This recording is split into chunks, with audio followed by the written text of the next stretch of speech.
7 people have been arrested in the Miami area. Officials say the plotters were in the early stages of planning an attack on the Sears Tower in Chicago. They hoped for their attacks to be, quote, just as good or greater than 9/11.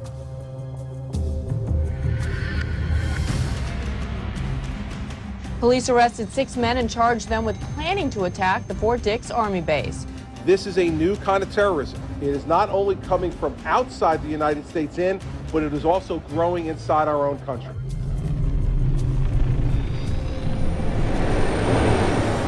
Time magazine says Al-Qaeda was planning a cyanide attack, which could have killed thousands. From what I last heard, the U.S. government has stopped over 31 attacks against the U.S. since 9/11. And these homegrown terrorists may prove to be as dangerous as groups like Al-Qaeda, if not more so.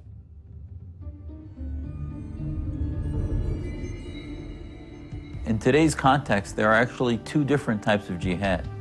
There's the violent jihad, where the Islamists use violence and terror to try to overthrow their enemy. And then there's what has been termed the cultural jihad, where these Islamists use in a most duplicitous way the laws and the rights they are given in our society to try to work against society and overthrow it. America needs to understand that the jihadist machine is already within the society. Americans are being told that many of the mainstream Muslim groups are also moderate, when in fact, if you look a little closer, you'll see a very different reality. One of their primary tactics is deception.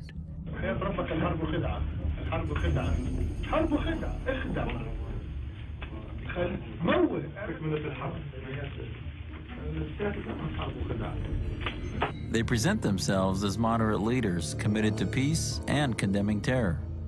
As Muslims, we want to state clearly that those who commit acts of terror in the name of Islam are betraying the teachings of the Quran and the Prophet Muhammad. But when asked about specific terrorist groups, CARE officials are either evasive or outright supportive. Does CARE have a position on Palestinian Islamic Jihad? We haven't published one. Now, don't you think that... Okay, you don't think... They just lie. It's about the terrorist organization. This is not a terrorist organization. And in 2000, Abdurrahman al-Amoudi openly supported terrorist groups. Anybody is a supporter of Hamas here? Hear that, Bill Clinton? We are all supporters of Hamas. Allahu Akbar.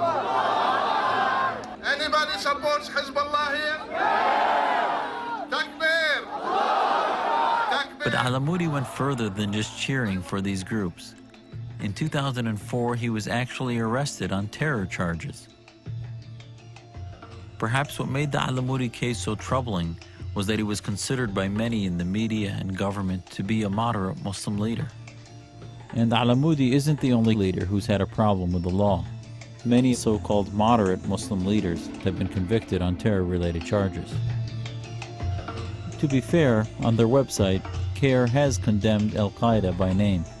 But why won't they condemn Hamas or Hezbollah? And you sit here now and in just one sentence tell me CARE condemns Hamas and CARE condemns Hezbollah. I'm telling you in a very clear fashion, CARE condemns terrorist acts, whoever commits them, wherever they commit them, whenever they commit them. That's not the same thing as saying you condemn Hamas and you condemn Hezbollah.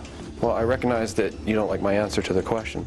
The FBI uncovered a secret document that seems to answer this and many other questions.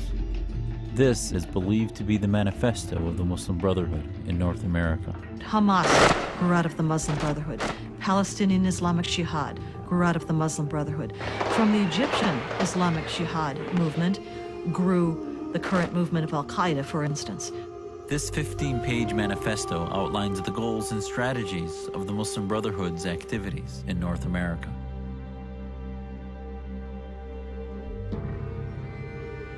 On page 7, the document states that their work in America is a kind of a grand jihad in eliminating and destroying the Western civilization from within.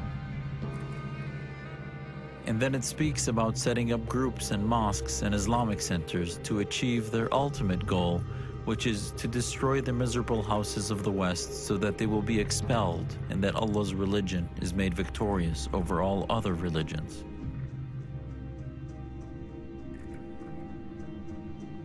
And at the end of the document, it lists the organizations that can help in carrying out these goals.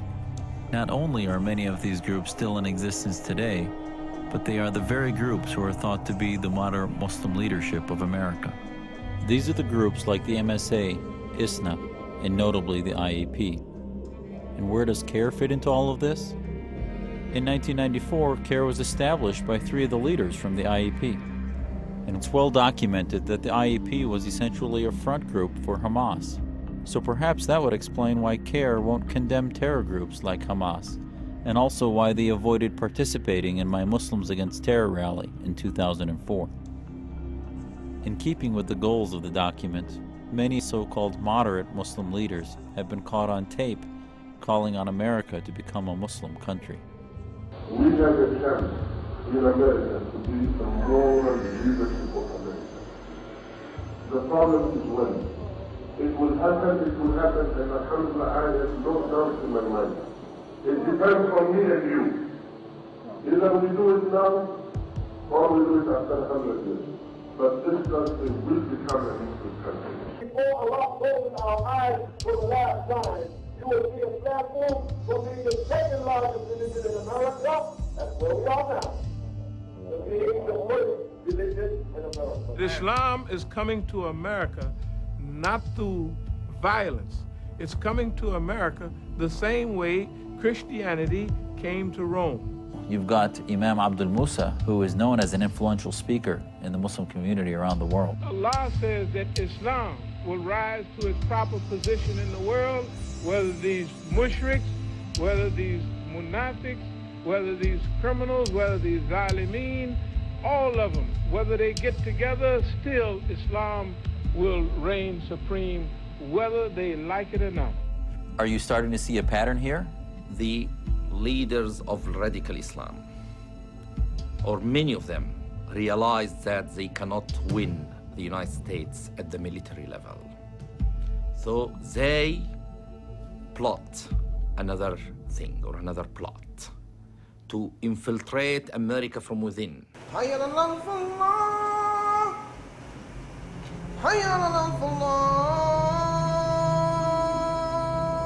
The prison population, I think, is generally a very, very fertile ground for the recruitment of these extremists.